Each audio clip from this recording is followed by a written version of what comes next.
Jadi kesakitan itu bukan penderitaan.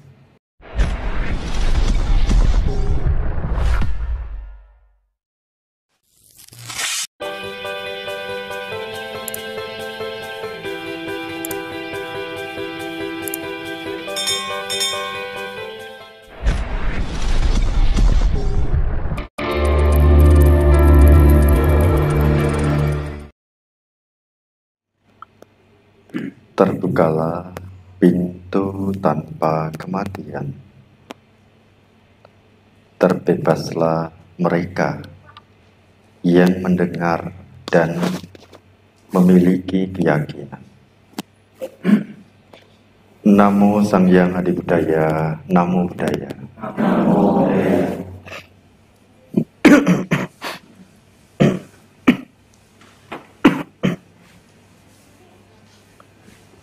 Sangga yang saya muliakan, Bapak Ibu Pandita dan para sahabat Dhamma, senang sekali hari ini kita bisa berkumpul seperti sedia kala ketika sebelum pandemi, dan ini merupakan momen awal setelah masa pandemi. Kita bisa berkumpul dengan begitu banyak para sahabat yang hadir di sini. Meskipun yang lain masih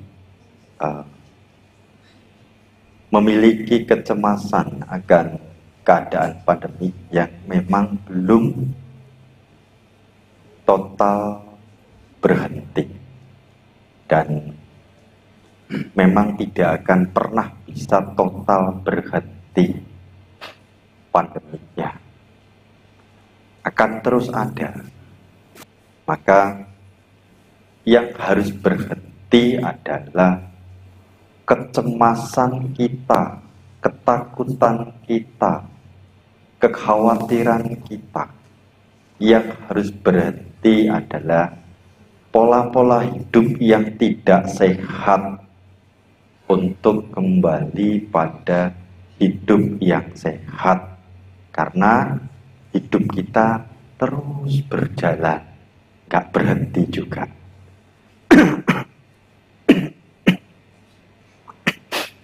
Bapak, Ibu, dan sahabat Dhamma,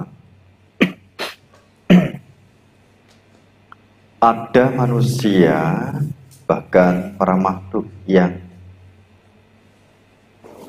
dari kegelapan batin menuju pada batin yang terang.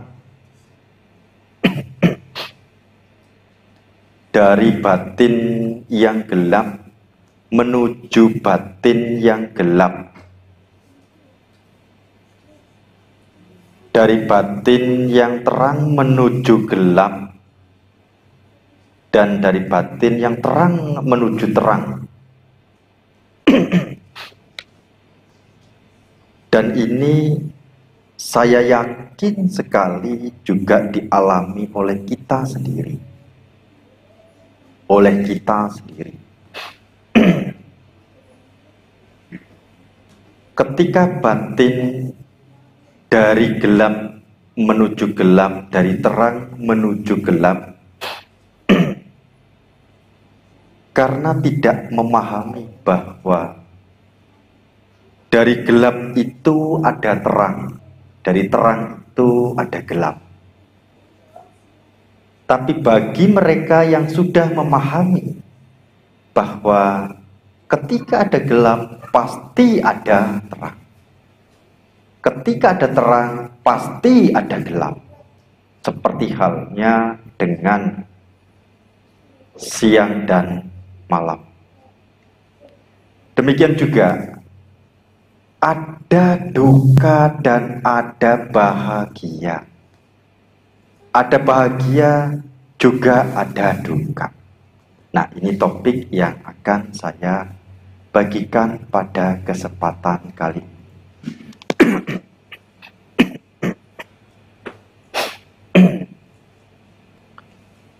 Kadang kita tidak memahami bahwa diri kita sedang terjebak dalam duka-duka. Karena seringkali kita menganggap apa yang dikatakan sebagai duka itu adalah hal yang besar dan di luar diri kita. Di luar diri kita. Dengan gambaran wujud, kalau kita nangis, kalau kita stres, teriak, itu duka.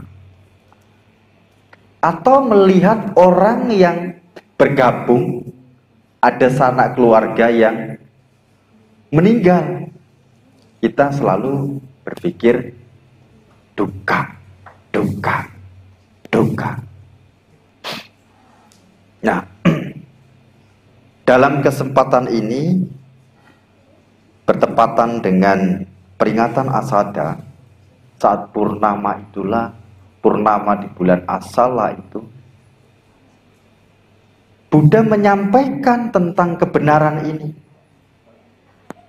Menyampaikan tentang kebenaran ini yang bisa menggugah setiap batin.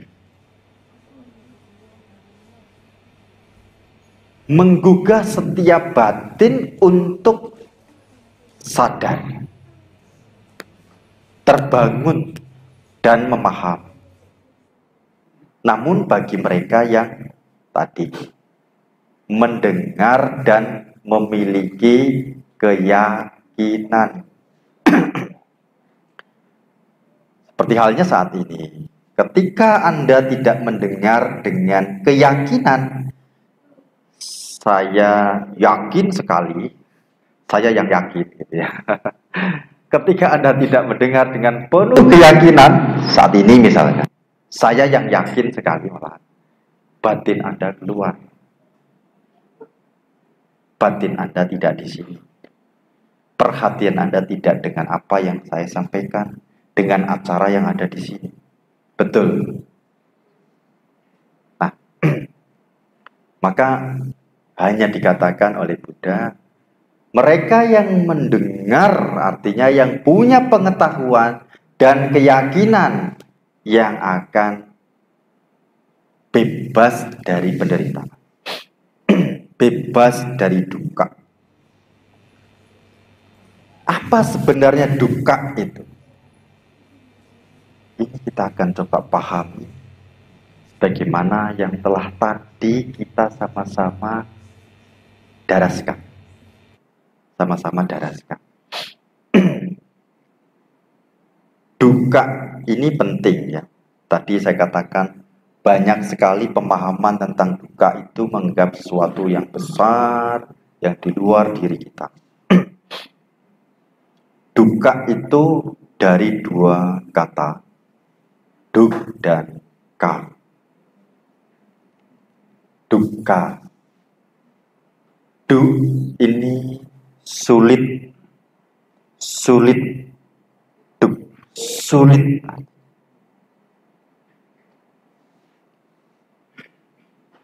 Ka ini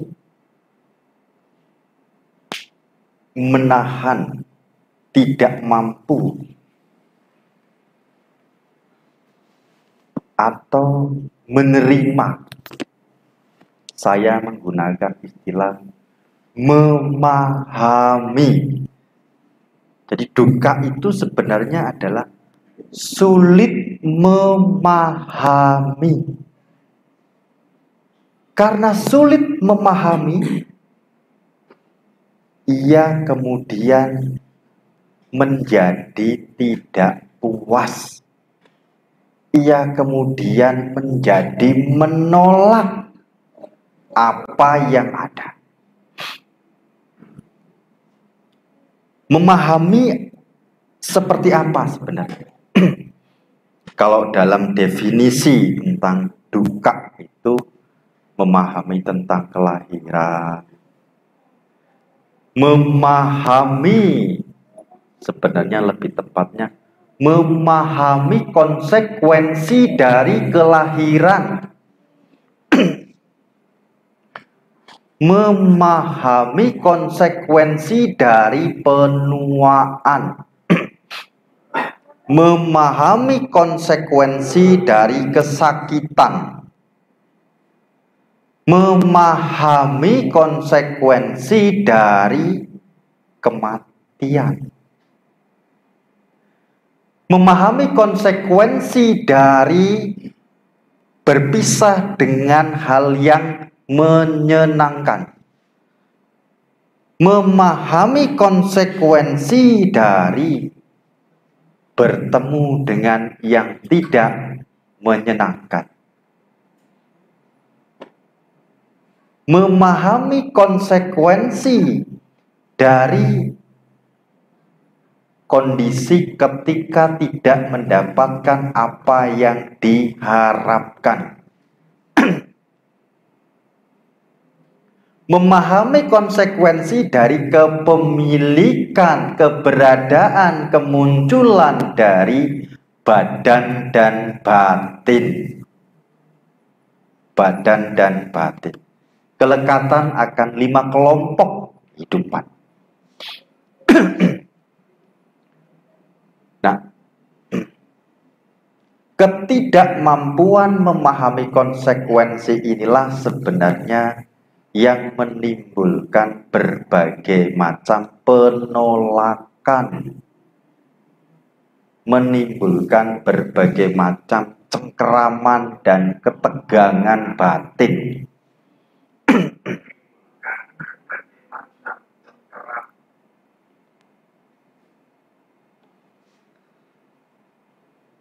Seperti apa? Ini contohnya.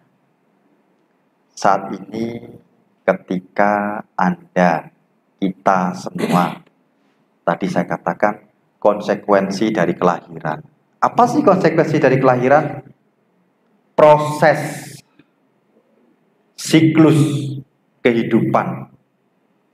Bisa dihindari tidak? Seperti penuaan. Bisa dihindari tidak? Kesakitan, kematian. Tidak bisa.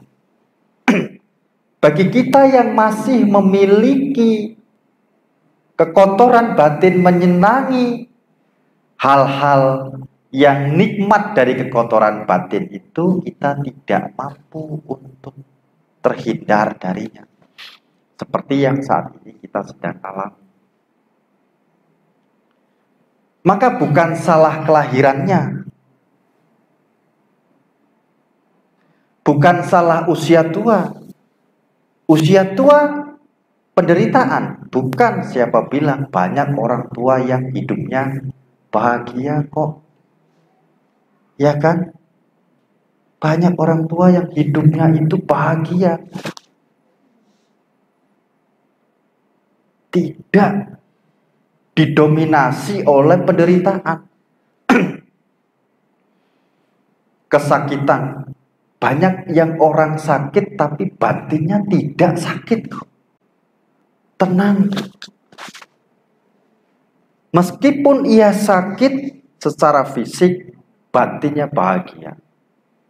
Saya kalau bicara ini teringat dengan salah satu peserta yang di kelas puasa. Ketika ia mengalami sakit dengan keadaan fisik yang tidak lagi berfungsi dengan baik, hanya bisa berbaring dengan wajah yang kusut ketika pertama kali ketemu via virtual dengan saya. Tapi ketika kemudian dia memiliki keyakinan bahwa dia sembuh, dia bisa menghadapi, dia yakin ini bisa dirubah. Dia mulai menjalani pola pandang bagaimana, pola pandang yang tepat bagaimana hidup yang sehat, bagaimana pola makan yang sehat. Dia melakukan praktik puasa dari program puasa yang diadakan di Pariyabunati dan melakukan meditasi secara rutin. 1 minggu kemudian ia menyampaikan, bahwa Bante, saya jauh lebih bahagia dari saya sebelum sakit. Wajahnya lebih cerah, lebih segar, meskipun tubuh masih belum bisa digerakkan. Tubuh masih belum bisa digerakkan, belum bisa jalan apalagi. Tapi sudah dia menyatakan, saya jauh lebih bahagia dari sebelum sakit. Jadi kesakitan itu bukan penderitaan. Konsekuensi dari tidak memahami adanya kesakitan ini yang membuat orang batinnya menderita. Yang membuat orang batinnya menderita. Konsekuensi. Kenapa? Muncul dua hal karena ketidaktahuan. Penolakan terhadap sakit itu sendiri.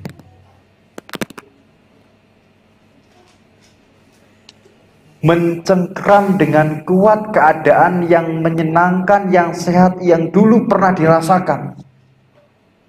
Ini karena ketidaktahuan.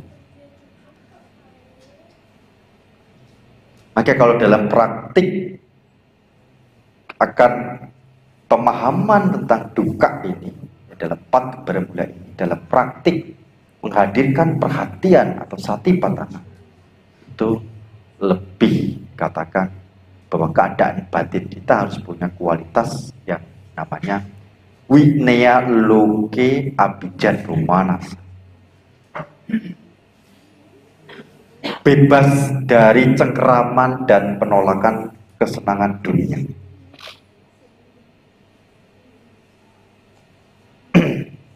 Nah, ini kualitas kalau dalam latihan. Kembali bahwa kesakitan itu bukan penderitaan.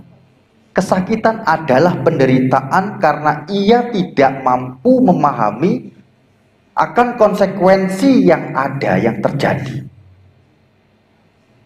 Penuaan. Siapa yang bisa menolak penuaan? Gak ada kan? Kenapa kita menderita dengan penuaan? Jadi tidak percaya diri, gitu kan? Rambut yang memutih, wajah yang berubah dari wajah yang mungkin merah maron gitu ya, berubah menjadi gelap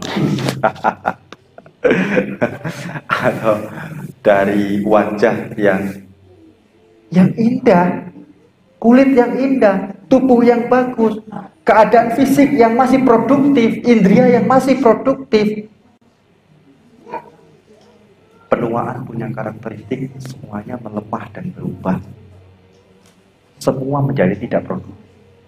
Kulit kita yang harusnya yang semula bagus jadi tidak bagus. Rambut kita yang indah menurut kita karena kita berpikir yang muda itu ganteng, yang muda itu cantik. Muda itu kalau rambutnya masih putih misalnya. Lalu kita menolak keadaan-keadaan itu. Penolakan inilah yang membuat kita menderita. Mencengkram akan keindahan masa muda, bayangan keindahan, kesenangan terhadap keadaan muda inilah yang membuat kita menderita. Padahal ini satu konsekuensi dari kehidupan.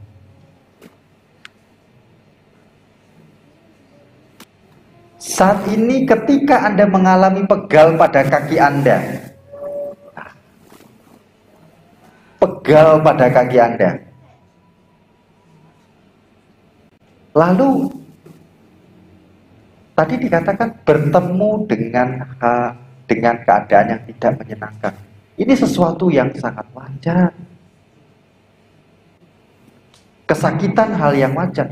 Konsekuensi dari kesakitan, yakni menolak keadaan sakit itu, yang membuat kita, batin kita menderita.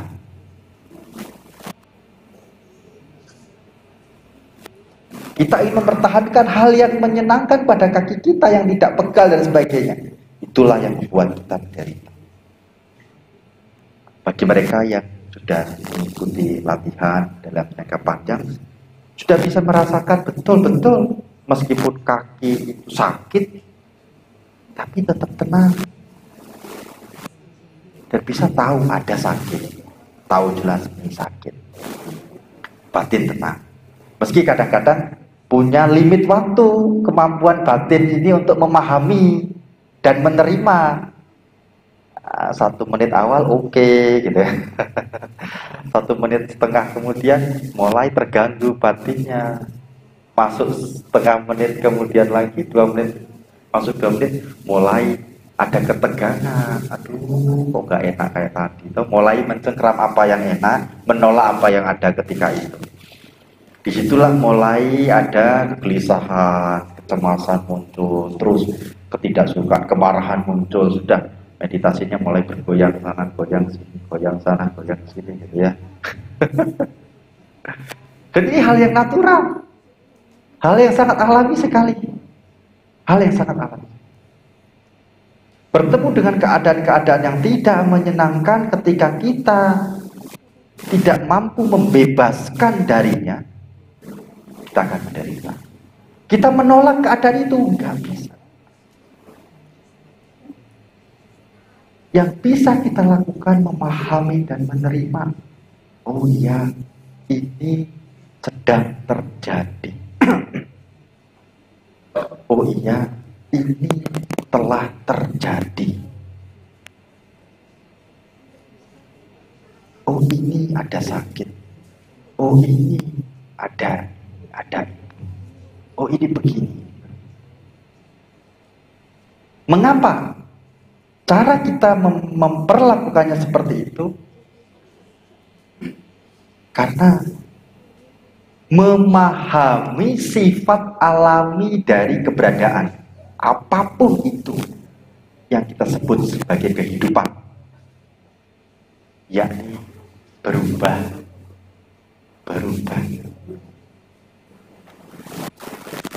Namun kenapa sakit kita pada batin kita masih tidak berubah?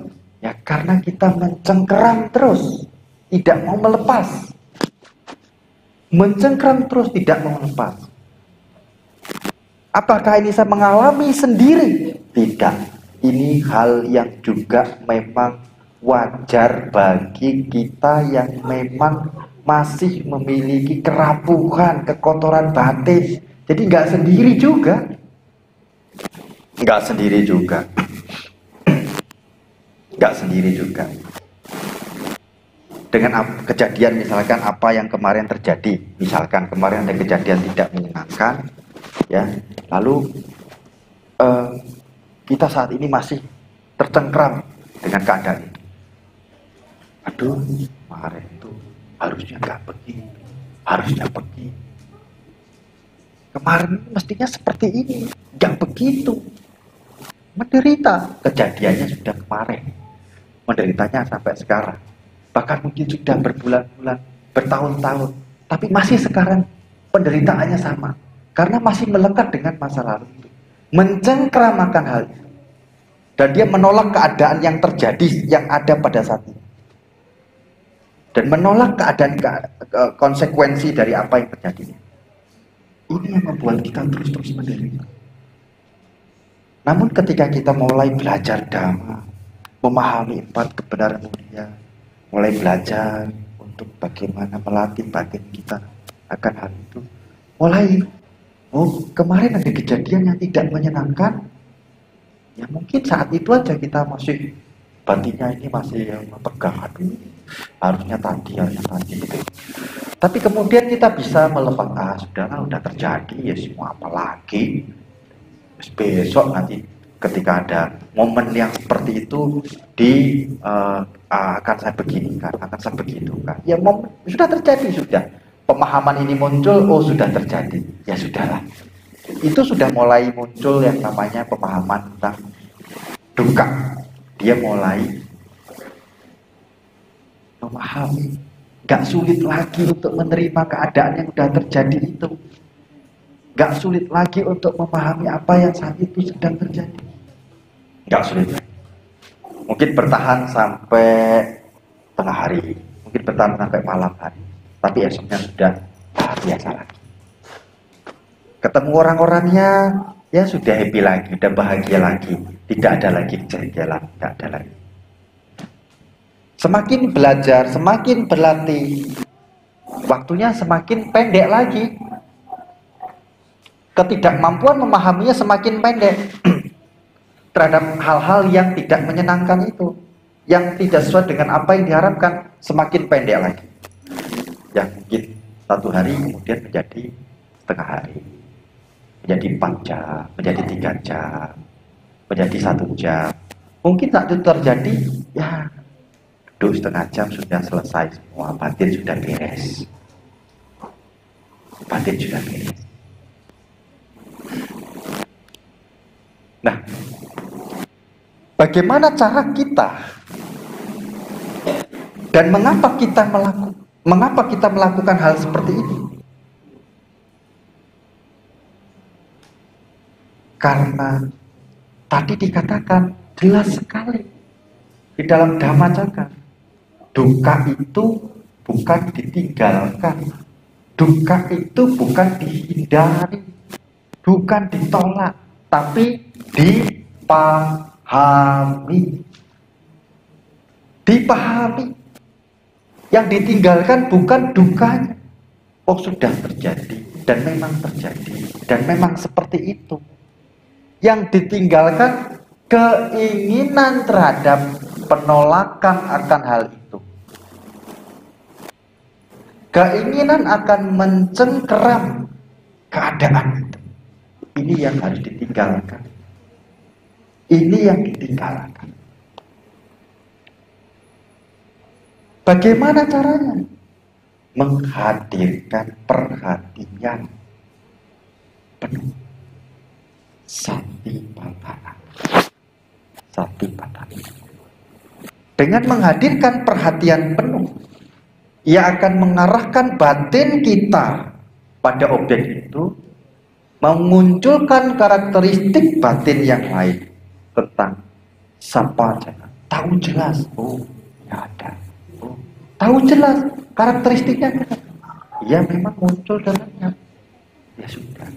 Segala sesuatu itu memang ya berubah. Jadi bukan kemudian kita merubah keadaan di luar diri yang bukan itu dulu. Bukan itu dulu. Cara pandang kita. Dhamma itu membantu untuk kita memiliki cara pandang dalam menghadapi persoalan. Yang dirubah itu bukan apa yang di luar diri. Misalkan kita saat ini, misalkan Anda duduk, kakinya pegal, ya, sakit ya. Anda sudah berubah berapa kali? Berapa kali rubahnya? Masih tetap sakit? Masih tetap sakit? Iya. Mau dirubah kakinya? Jadi kaki apa? Mau dirubah kaki?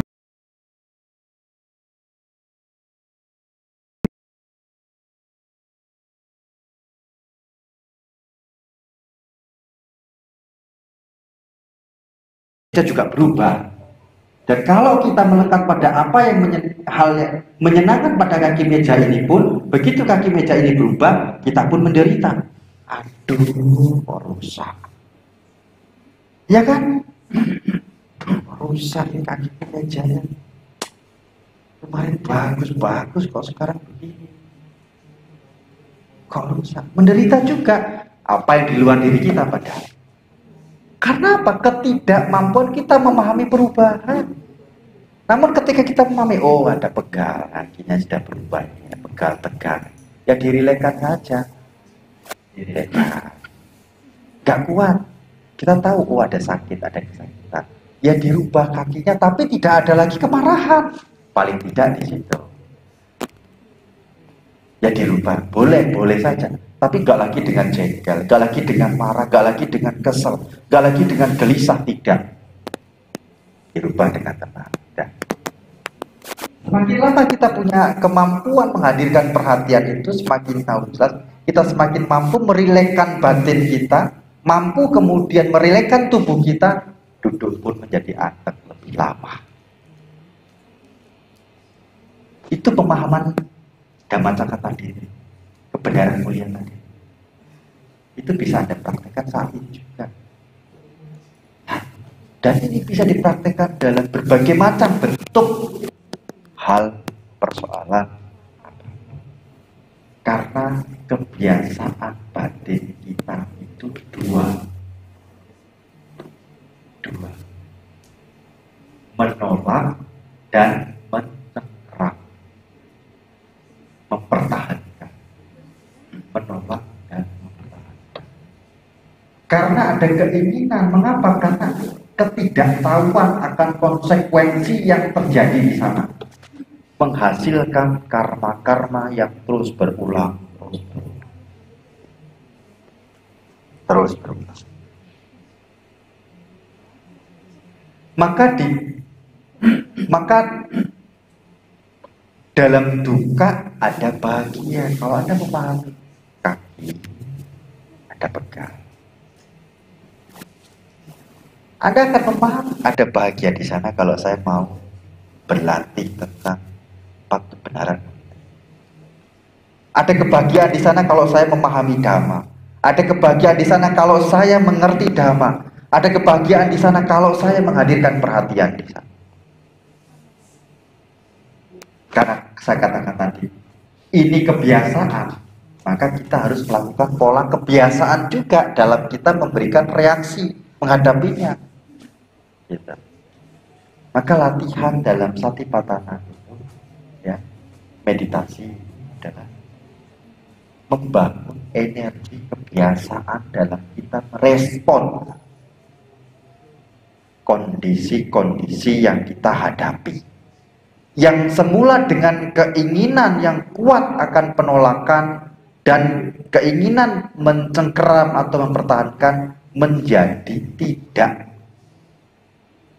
muncul keinginan apapun ketika ia hadir.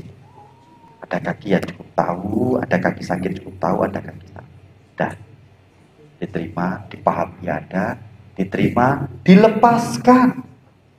Apa yang dilepaskan? Bukan kakinya loh yang dilepaskan, bukan. Tapi cengkeraman batin kita terhadap kesakitan itu. Karena yang membuat menderita bukan kesakitannya, tapi ketidakmampuan kita memahami, menerima konsekuensi dari kesakitan. Itu yang menjadi persoalan. Itu yang menjadi persoalan.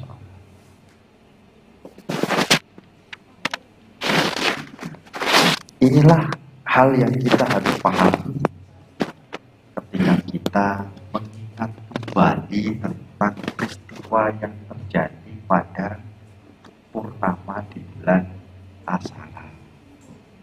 Dan ini berlaku untuk siapapun, berlaku kepada siapapun, berlaku di kondisi apapun, di kondisi apapun. Maka mari kita sama-sama untuk memaknai hari atau peringatan Asada ini dengan kita mulai untuk memahami 4 kebenaran ini, bukan di luar, bukan jauh dari diri kita, tapi ada pada diri kita dengan hal-hal yang terjadi pada keseharian kita, dengan cara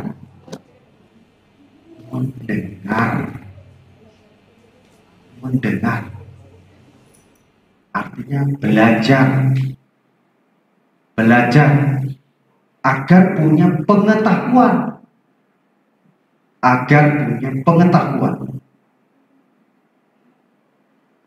dan dari pengetahuan ini, pengetahuan secara intelektual mendorong kita pada pengetahuan empiris, yakni praktik, pengalaman yang didapat dari praktik. Disinilah tumbuh keyakinan sebagai kesiapan dalam kita mempraktikkan Dhamma di kehidupan sehari-hari.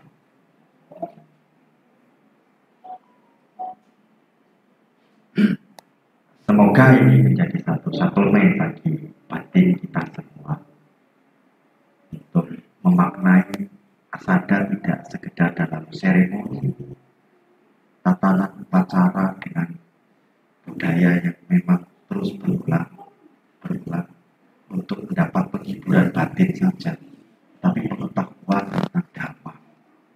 Sehingga keberadaan tempat ini, keberadaan yayasan, keberadaan wihara, dengan upaya segala hal yang sudah Anda lakukan, Anda tuangkan energi Anda sisihkan dana Anda luangkan waktu berkali-kali, itu tidak sia-sia. Tidak sia-sia. Tidak sia-sia. Akan sia-sia jika Anda sudah mengeluarkan energi tenaga yang banyak dalam berbagai kegiatan di sini, ikut menyumbang dengan begitu banyak uang, meluangkan waktu yang panjang, tapi Anda tidak mendapatkan apapun. Anda tidak mampu untuk bagaimana memahami dhamma. Itu sia-sia. Maka sekali lagi saya mengajak dan mendorong kita semua yang ada di sini untuk mari kita manfaatkan segala fasilitas, segala sarana yang ada, yang disediakan, yang diperuntukkan kita semua ini untuk belajar, untuk menambah pengetahuan, menumbuhkan keyakinan, sehingga harapannya tentu kita bisa menjalani hari-hari